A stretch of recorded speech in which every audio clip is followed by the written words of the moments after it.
믿기 힘든 실화 하나 들려줄게. 서울 한복판 청량리역 옆에서 지도에서 지워진 골목.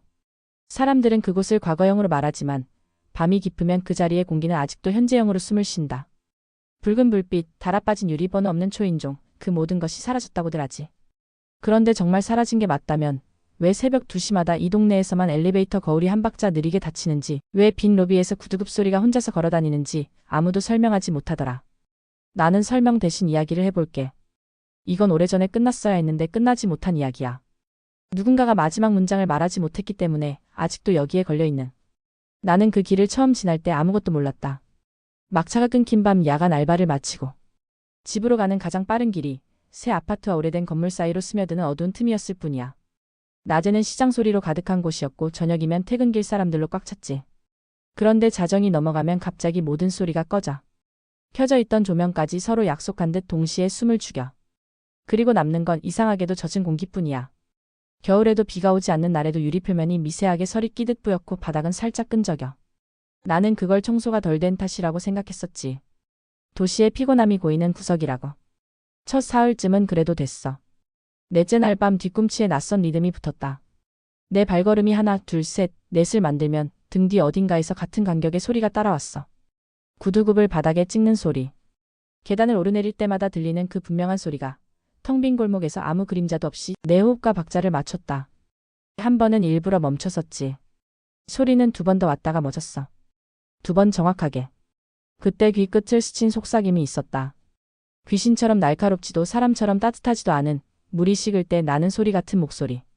여기 있어. 집에 들어와 문을 닫자마자 핸드폰이 울렸다. 저장되지 않은 번호. 화면엔 발신지가 표시되지 않았고 배터리는 43%에서 갑자기 39%로 떨어졌다. 통화 버튼을 누르자 아무 소리도 들리지 않았다. 오래된 방송이 끊긴 뒤 남는 정적 같은 어공. 그 어공 안에서 누군가 숨을 삼키는 아주 작은 소리. 여기. 그리고 바로 끊겼다. 내가 다시 전화를 걸자 없는 번호라는 안내 멘트가 나왔다. 그날 밤부터 현관 매트가 자꾸 뒤집혔다. 문고리에 손을 얹으면 방금 누군가 잡고 있던 온기가 남았고 냉장고 모터 소리가 평소보다 길어졌다. 소리가 길어졌다는 건 착각일지도 모르지만 느낌은 분명했어. 어떤 리듬이 내 삶 속으로 들어와 자리를 잡았다는 느낌. 다음날 학교에서 동기 2명에게 이야기를 했다. 민수는 대꾸 대신 고개를 천천히 끄덕였고 지연은 반대로 웃으며 손사래를 쳤다. 그 자리 옛날 얘기 많지. 근데 다 헛소문이야. 지금은 카페도 생기고 오피스도 생기고 CCTV가 사방에 있는데 무슨 소리야. 민수는 말이 적었다. 말 대신 지도를 꺼내 접힌 부분을 펼쳤다.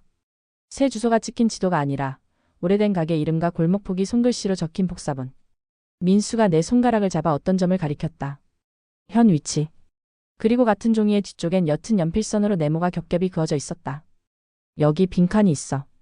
내가 묻기도 전에 민수가 말했다. 예전에는 이름 없는 블록이었대.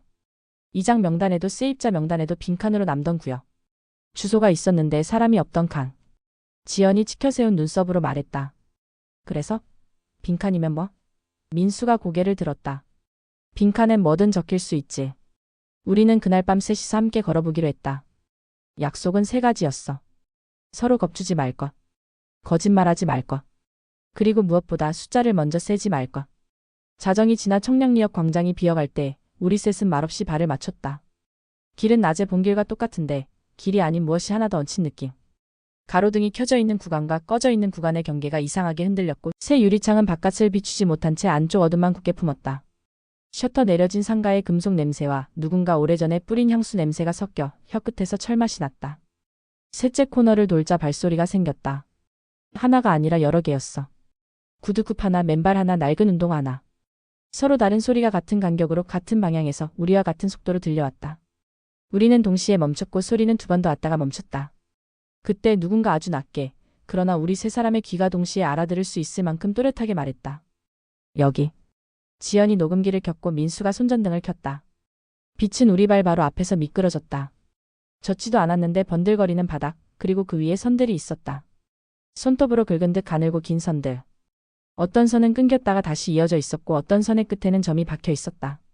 점은 검은색이 아니라 눈동자처럼 은은하게 빛을 반사했다. 내가 그걸 눈이라고 생각한 순간 발끝이 얼어붙었다. 우리는 돌아서려 했지만 코너가 한 번 더 나왔다. 그리고 또 한 번. 길은 단순했는데 돌아가는 법을 잊어버린 것처럼 같은 풍경이 반복되었다. 간판 없는 문, 숫자 없는 초인종, 낡은 화분, 비어있는 의자. 그러다 문 하나가 안쪽에서 열렸다. 아무 소리도 없이, 그러나 부드럽지 않게, 마치 안쪽의 어둠이 바깥 공기를 잡아당기듯 열렸다. 안은 캄캄했다. 지연이 녹음기를 들이밀었고 민수가 빛을 비췄지만 빛은 얼마 못 가 기름막을 만난 듯 번져 흩어졌다. 그때 문 안 어딘가에서 웃음이 났다. 짧고 습하고 습관처럼.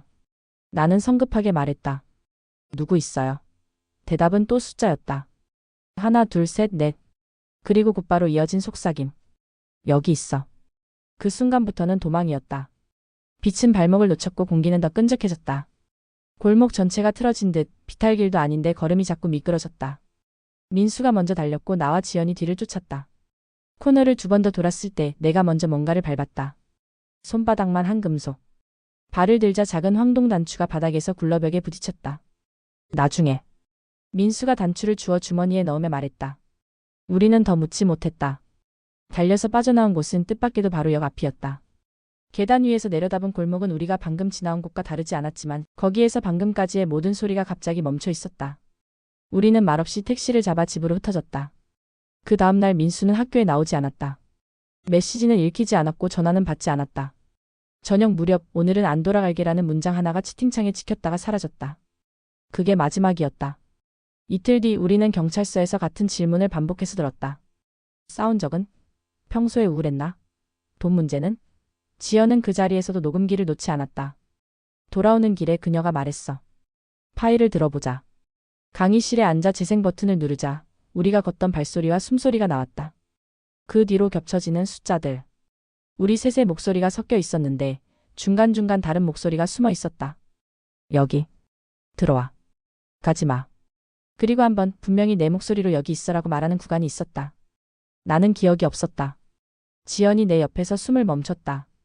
말 대신 우리 둘은 동시에 화면을 눌러 멈추었다. 그 순간 스피커가 꺼졌는데도 어딘가에서 숫자가 계속됐다. 하나, 둘, 셋, 넷. 멈추지 않는 숫자. 스피커가 아니라 방 안공기에서 울리는 숫자. 그날 밤부터 나는 전화를 받지 않기로 했다. 모르는 번호는 전부 차단했고 벨소리를 끄고 진동도 껐다. 그런데 전화는 화면 없이도 왔다. 천장에서 배수관에서 냉장고 뒤에 코일에서 규칙적인 떨림이 내 이름의 첫 음절을 삼켰다. 엘리베이터 거울은 점점 신뢰를 잃었다. 거울 속 나는 언제나 하나였는데 문이 닫히는 마지막 틈에서만 다른 어깨가 겹쳤다. 지연은 더 악착 같아졌다.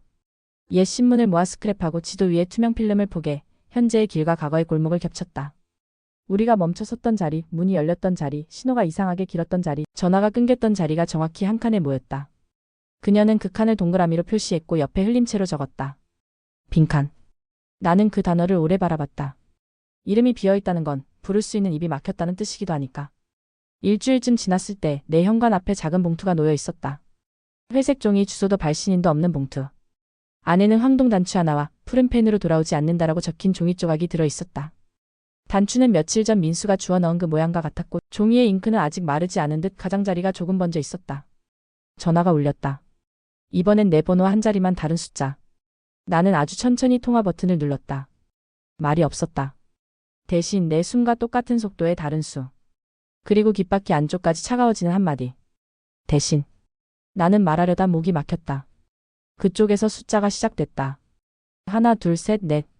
나는 이어서 말했다. 다섯, 여섯, 일곱, 여덟. 우리는 서로의 숫자를 깔아놓고 그 위로 걸었다.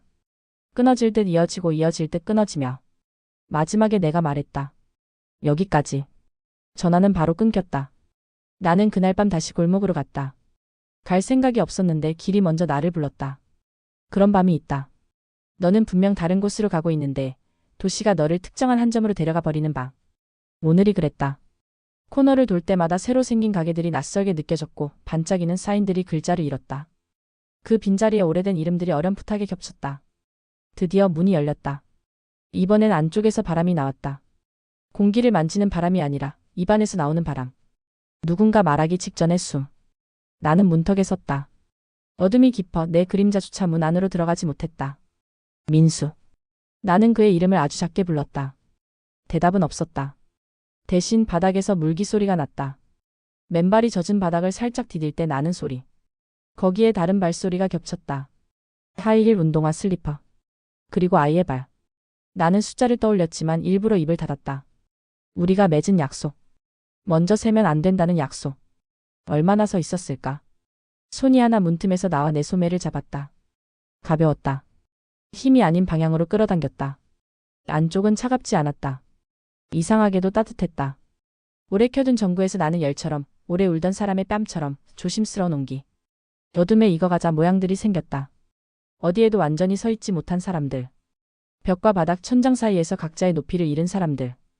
얼굴은 분명한데 표정은 없었다. 표정이란 것이 눈썹과 입꼬리의 움직임으로만 만들어지는 것이 아니라는 걸 그때 알았다. 그들의 표정은 기다림이었다. 노래 반복해 모양이 된 기다림. 나는 속삭였다. 대신 셀게. 그러자 가장 가까운 어둠에서 숨이 바뀌었다. 여기. 그리고 숫자가 시작됐다. 하나, 둘, 셋, 넷. 이번엔 내가 바로 이어붙였다. 5, 6, 7, 8. 12에 이르렀을 때 문 바깥에서 새벽의 냄새가 들어왔다.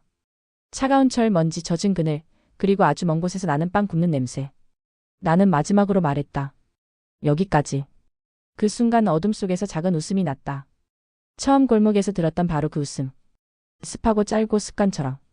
그리고 문은 스스로 닫히지 않았다. 내가 돌아서야 닫히는 문이었다. 돌아서기 전에 나는 한 번 더 불렀다. 민수. 어딘가에서 같은 음절이 되돌아왔다.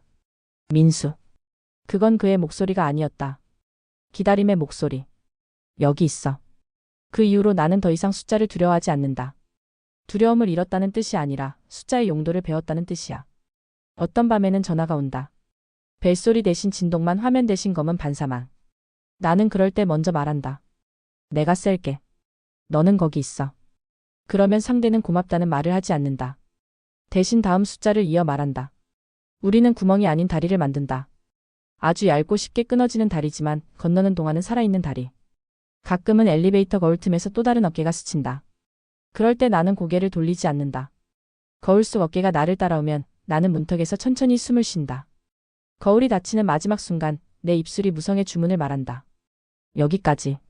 이야기를 믿지 않아도 괜찮아. 피곤한 도시인의 과민 반응이라며 웃어도 좋아. 다만 하나만 기억해줘.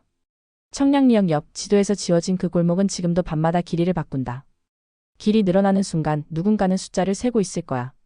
그때 내가 그 길 위에 있다면 먼저 시작하지 마. 숫자는 부름이자 빚이거든. 대신 누군가가 시작했다면 끊어지지 않게 마지막을 말해. 여기까지. 그 말은 문을 닫는 손잡이 같아서 아주 잠깐이지만 길이 너를 놓아준다. 그 잠깐이 내일을 만든다. 그리고 혹시 내가 내일 아침에도 이 이야기를 기억한다면 누군가에게만 전해줘. 매일 밤 그 길을 지나야 하는 사람에게.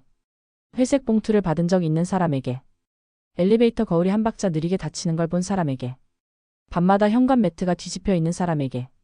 그들에게 말해줘. 숫자를 먼저 시작하지 말라. 문이 열리면 뒤돌아보지 말라. 그리고 무엇보다 그곳에는 아직도 누군가가 남아있다. 여기에라고. 지금도라고.